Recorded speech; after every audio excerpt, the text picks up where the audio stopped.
Do you truly believe there's a place for you here? My mother-in-law's words sliced through the air as we sat in the restaurant. The aroma of the lavish meal before us was tainted by her disdain. You're just a daughter-in-law, not blood, she added, a smirk playing on her lips. Her hand waved dismissively, a gesture that felt like an invitation to leave. Anger coursed through me, making my hands tremble as I pushed back my chair to stand. But before I could exit the room, she halted me with a raised hand. Wait. What about the bill? If you're leaving early, leave the money, she demanded, a smug expression on her face. I met her gaze with a defiant smile. Why would I pay for a stranger's bill? I retorted. My name is Maya, a 29-year-old office worker. My husband, Tyrell, and I are content in our relationship, except for one persistent problem, my overbearing mother-in-law. Living in close proximity to her, she invaded our lives, criticizing my cooking and homemaking skills. Uninvited, she'd barge in, pointing out every flaw, all while pretending to be a concerned mother. When I complained to Tyrell, he didn't believe me. In his eyes, his mother was just a loving parent, blind to her manipulations. As time passed, her intrusions grew worse. Armed with a key my husband had given her, she'd enter our home, criticizing and complaining about everything. She even tarnished my reputation with the neighbors, spreading lies about me. I pleaded with Tyrell to move away, but he remained indifferent, busy with work. Then, a turning point arrived. His successful project led to a promotion and a significant salary increase. Seizing the opportunity, I suggested expanding our family. Now that our income has grown, perhaps it's time to think about having children, I proposed, hoping that this positive change might finally open his eyes to the toxic presence of his mother. He thought it was a good idea. But if we're considering having children, I'd prefer to live in a more child-friendly town. There are very few childcare centers here, and there are no parks for children to play in. Isn't it time for us to move? Finally, my husband gave a positive response about moving, and I was happier about this than the news of his promotion. However, that feeling didn't last long. The next day, my mother-in-law came over as usual, without any notice. I was fed up, assuming she had come to nag again, but something seemed different this time. I've decided to celebrate my son's promotion, so I've reserved a restaurant. It's a very expensive place, but it's elegant, the food is top-notch, and the staff's attitude is wonderful. It has a great reputation, she said, inviting me to join. That's nice.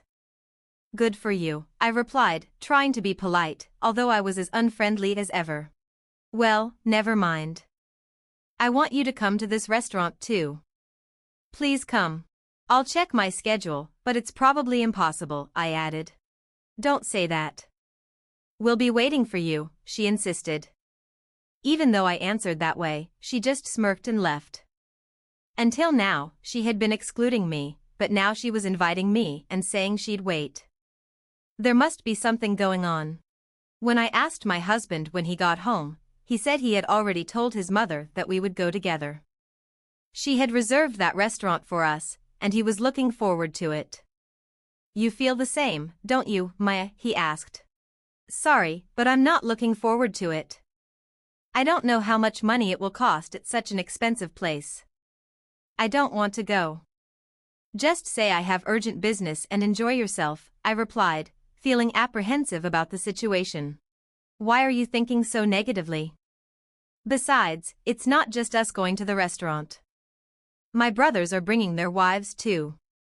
It would be bad if you didn't come with the whole family, my husband insisted, excited about going to a fancy restaurant for the first time. Even though I didn't want to, I felt compelled to comply. My words no longer reached my husband if he believed my mother-in-law more than me. I decided to record her harassment with a voice recorder I bought online. She was probably planning to harass me at the celebration too. I would record her voice and play it for my husband. If he still defended her, I would divorce him. With that decision, I felt a bit better. Still, the day to meet my mother-in-law at the restaurant was depressing, and I kept sighing. I hardly knew my husband's brothers, having only met them at the wedding, and I had no memory of talking to their wives beyond greetings. When we arrived at the restaurant, the waiter led us to a large room where my mother-in-law, her other son and his wife, and the third son and his wife were already seated. The lavish spread was already adorning the table, with just one vacant seat. My husband, puzzled, tilted his head in confusion. Did the waiter make a mistake with the number of seats? He wondered aloud. I'll go ask. Everyone, start eating, he said, leaving the room. The moment he stepped out, my mother-in-law stood up, her expression twisted into a sneer. There's no seat for you. Why should I invite a stranger who just married my son to a family celebration? She said, her tongue dripping with disdain. So, I'll give you a choice. Show your sincerity and be accepted as family, or leave and never show your face to me again. Choose now. I'm leaving, I answered without hesitation. My mother-in-law was momentarily flustered. Did she think I would beg her to recognize me as family in this situation? No way. Listen to the end. If you pay the entire bill here, I'll recognize you as Tyrell's wife. You must be frustrated being treated as a stranger. So pay up and become family, she demanded. I told you, I'm leaving. Why should I pay for someone else's family's bill? I retorted, turning my back on her. My mother-in-law slammed the table and shouted, Don't you get it? I'm offering to make you family. Are you okay with being a stranger? Pay up. No, I'm fine being a stranger. Since I'm a stranger, I won't pay for your meal. Goodbye. My mother-in-law chased after me, but by the time she reached the entrance of the room from the farthest seat, I was already at the exit of the restaurant. When I got home, thinking I'd email my husband, he returned within 10 minutes.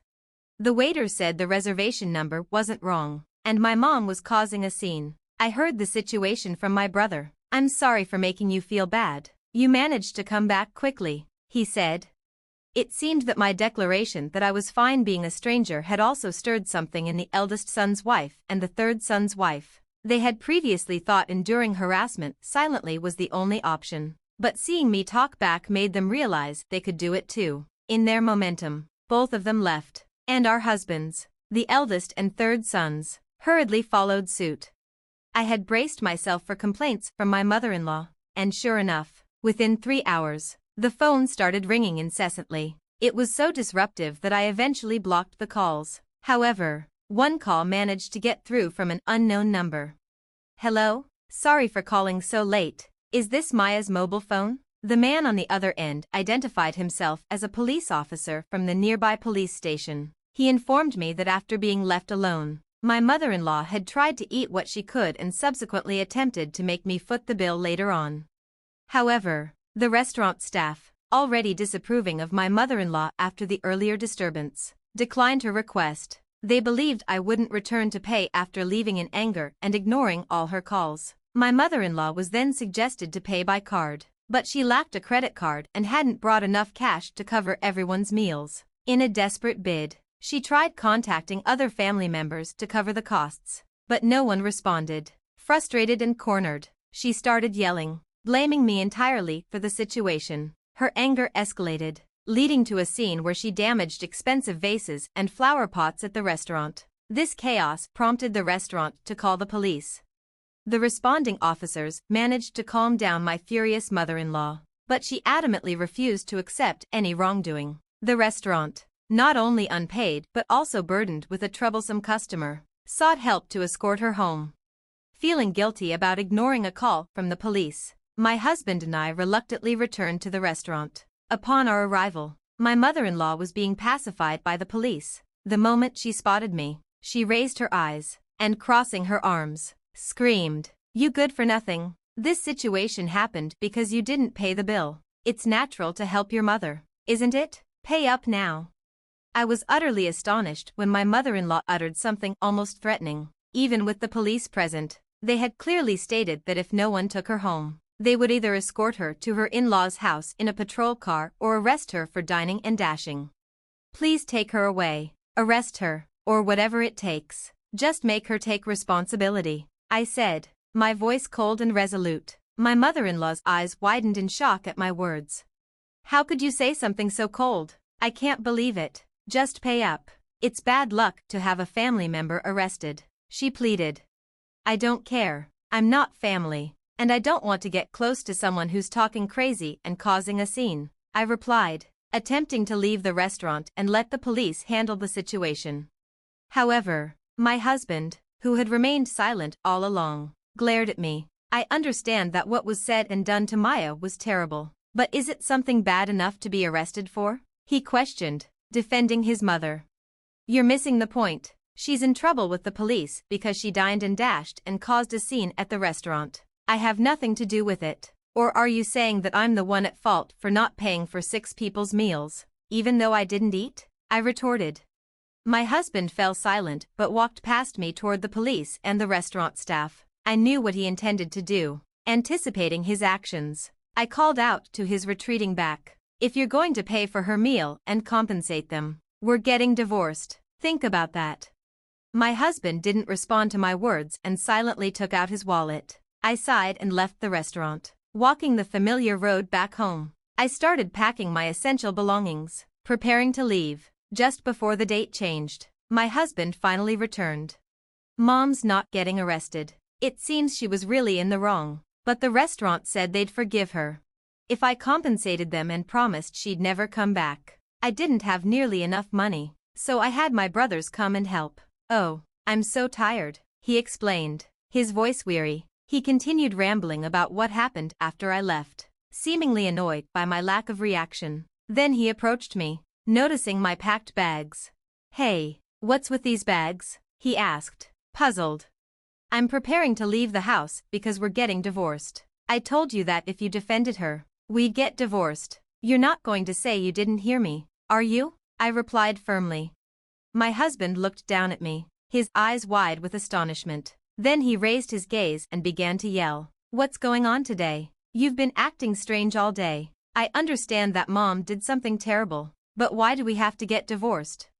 I've told you I'm being harassed, and even with evidence and other people's testimony, you still choose your mother, who was almost arrested, over me. Is it strange that I want to divorce someone like that? I've had enough.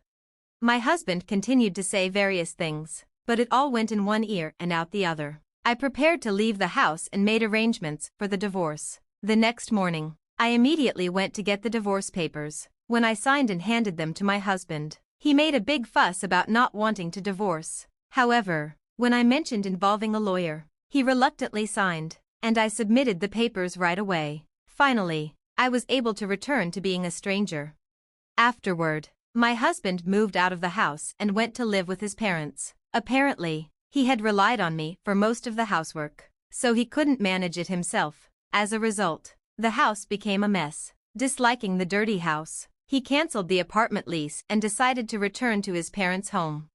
Additionally, the eldest and third sons faced similar outcomes. On the day when my husband called his brothers to help with the compensation, they each had a big fight with their wives. The wives protested that they didn't want to pay for something that was their mother's fault, but the brothers used their savings to assist their mother without consulting them. Moreover, the brothers believed their mother's words, thinking they might get arrested because of their unreasonable wives. Their love cooled at the sight of them belittling their wives, and they were immediately confronted with the prospect of divorce. Both of them returned to their parents' homes, refusing to do housework. In the end, my mother-in-law and her 3 childlike sons also returned to the in-laws' house. Thanks to the situation, they became a subject of mockery among the neighbors, who spread the word that all the brothers were abandoned by their wives. My mother-in-law dismissed these rumors as nonsense, passionately defending her sons and blaming their wives for their failures. The husbands, hearing the story, smugly nodded, convinced that divorcing their wives was the right decision. However, my relationship with the neighbors remained decent, and nobody believed these tales. They were aware of my mother-in-law's nasty personality and kept their distance, quietly laughing at her. My mother-in-law became known as a failed mother who couldn't educate her sons, while the husbands gained a reputation in the neighborhood as mama's boys who defended their mother instead of protecting their wives. Despite the furious attempts of my mother-in-law and the husbands to contact me, I had changed all my contact information and moved to a new house. In the end, they couldn't find us, and they lived their lives constantly complaining.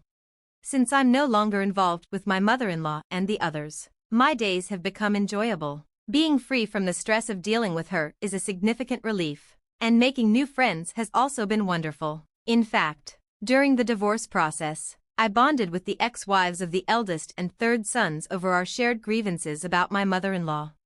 Now, we often go out for meals and enjoy shopping on weekends. For giving me such wonderful friends, I might even have to thank my ex-husband. The day after tomorrow, we're all planning to visit a new cafe. From now on, we can do what we want. It might sound obvious, but it feels more liberating than ever before. I want to lead my own life without getting involved with such toxic people, and I am genuinely grateful for the friendships I've found. I believe I would still be living alone if it weren't for them. The reason I'm not lonely now and the reason I can live happily is all thanks to them. I'm truly thankful, and I hope this relationship continues forever.